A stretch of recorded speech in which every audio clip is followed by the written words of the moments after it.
አሰብን ለማግኘት ቀሩ የተባሉ አማራጮች ድርድር ወይስ ወታደር? ኢትዮጵያና ኤርትራ በወደብ ጉዳይ መወዛገባቸው እንደቀጠሉ ናቸው። ዓለም አቀፍ ተቋማትና ፖለቲከኞች ጭምር ጣልቃ በመግባት ውጥረቱ አቅጣጫው እንዳይስት ወደ ግጭትም እንዳይገባ ከሁለቱም ወገን ለማነጋገር ጥረቶች እየተደረጉ ይገኛል። ይህን ተከትሎም በተደረጉ ጥረቶች በወደብ ጉዳይ ድርድሮች ሊመጡ እንደሚችሉም መረጃዎች ሲወጡ ቆይተዋል። ሆኖም ከኤርትራ በኩል ትናንት በወጣ መረጃ መሰረት የተጀመረ ድርድር እንደሌለና ወደፊትም በዚህ ጉዳይ ላይ ድርድር ላይኖር እንደሚችል እየተገለጸ ይገኛል። ጠቅላይ ሚኒስትር አብይ አህመድ ባለፈው ሳምንት ባደረጉት ንግግራቸው ጎረቤቶቻችን ሳይረፍድ ለድርድርና ለውይይት በራቸው እንዲከፍቱ መጠየቃቸው አይዘነጋም።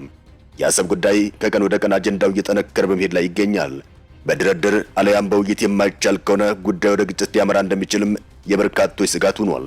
ለመሆኑ ኢትዮጵያ አሰብን ለማግኘት የቀሯት አማራጮች ምንድናቸው? ሪፖርተር በዛሬው እትሙ ላይ በዚህ ጉዳይ ሰፋ ያለ መረጃን አሰራጭቷል። በደረጀ ተክሌ የተዘጋጀውና ኢትዮጵያ አሰብን ለማግኘት የቀሯትን የመጨረሻ አማራጮች ምን እንደሆኑ ከወቅታዊ ሁኔታዎች ጋር እያጣቀስን እንመለከታለን። አብራችሁን ቆዩ።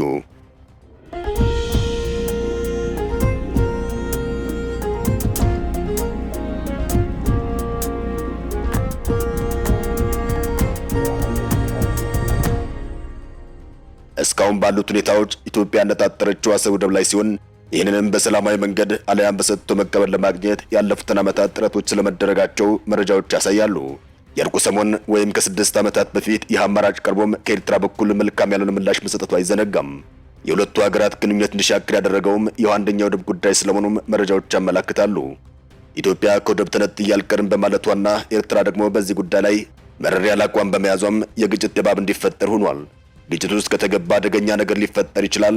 ቀጠናው እንዲታመስ የሚፈልጉ በርካታ ኃይሎች በመሆናቸው ግጭቱ የማያባራ እንዲሆን ምስራቅ አፍሪካንም እስከ ወዲያኛው ሊያተራምሰው ይችላል ተብሎም እየተሰጋ ይገኛል። ነገር ግን ይህ ከመፈጠሩ በፊት ሁለቱ ሀገራት ቁጭ ብሎ ተነጋግረው በሰላማዊ መንገድ እንዲፈቱም ብዙዎች እየመከሩ ናቸው። ለዚህም በርካታ አማራጮች እየቀረቡ ናቸው። አቶ ደረጃ አሁን ያለው የመጀመሪያው አማራጭ ኢትዮጵያ ወደቡን በኃይል መያዝ ነው ይላሉ።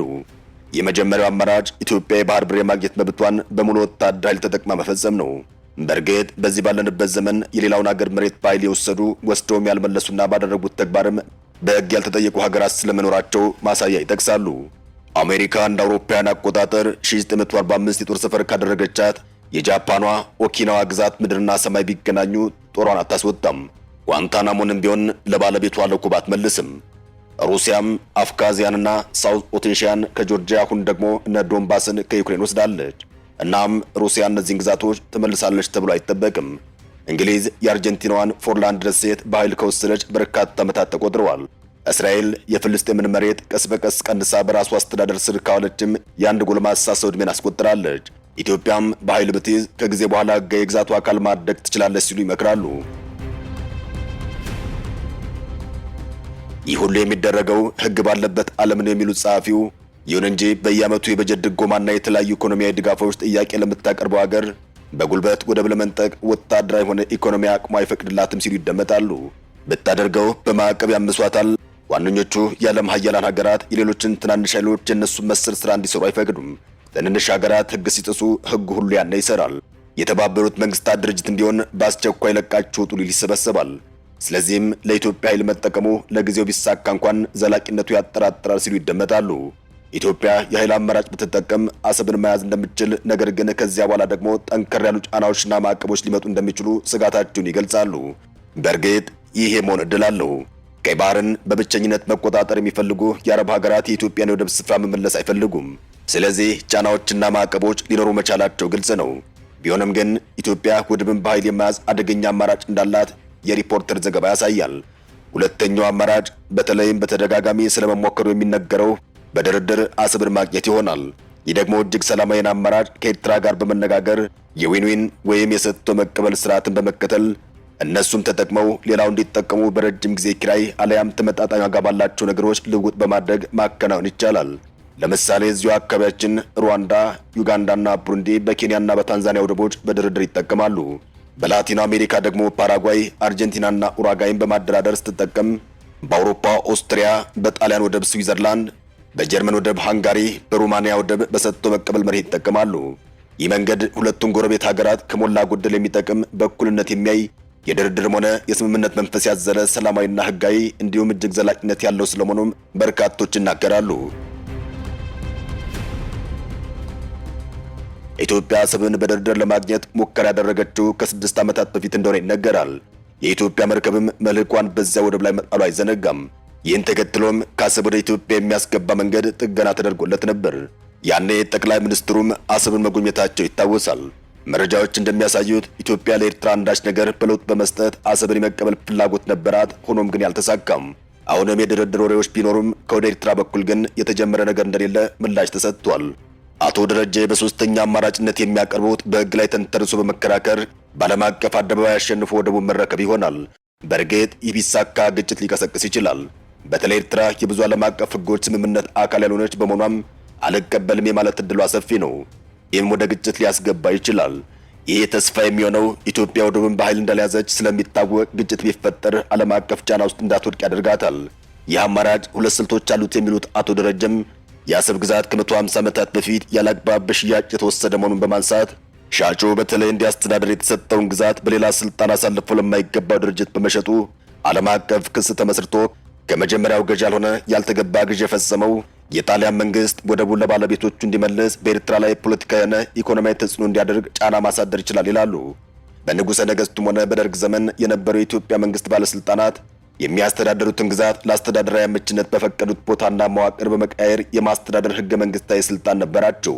የኢህአዴግ የሽግግር መንግስትም እነሱ በነበራቸው ስልጣን ያደራጁትን የአስተዳደር መዋቅር በመሰረዝ በህዝብ በተመረጠ መንግስት እንዲቋቋም ብቻ የተሰጠውን የሽግግር ወንበር ባልተገባ መንገድ በመጠቀም ህገ መንግስታዊ ባልሆነ መንገድ ከኤርትራ ኃይሎች ጋር የነበረውን ወታደራዊ ጥምረት በማስቀደም የአገሪቱን ግዛት አሳልፎ ለማይገባው አካል ሰጥቷል።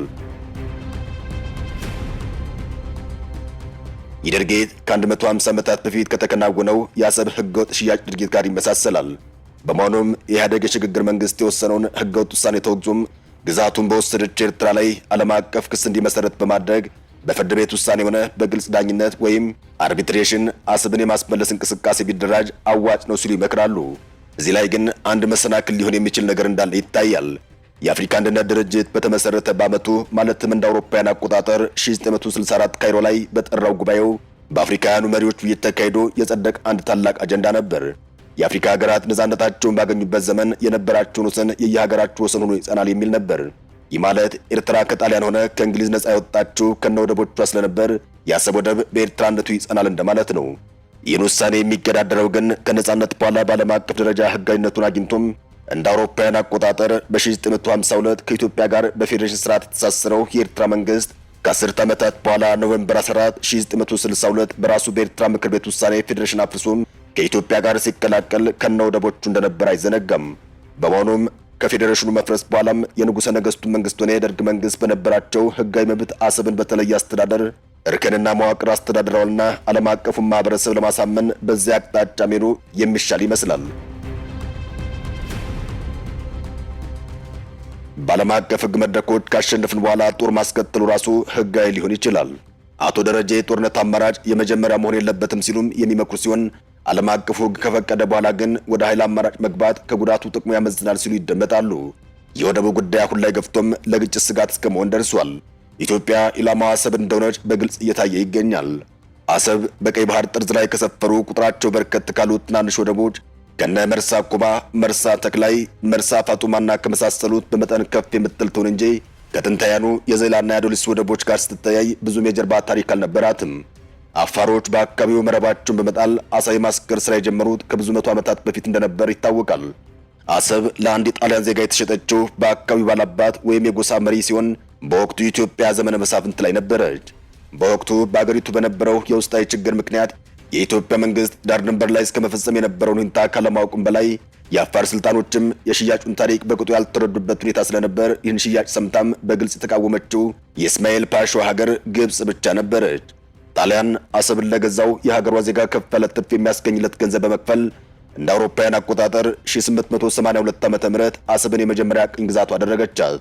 ያኔ ኤርትራ የሚባል ስም አይታወቅም ነበር። ጣሊያን ከዚያ ተነስታ ነው ኤርትራን ቅኝ የገዛቻት።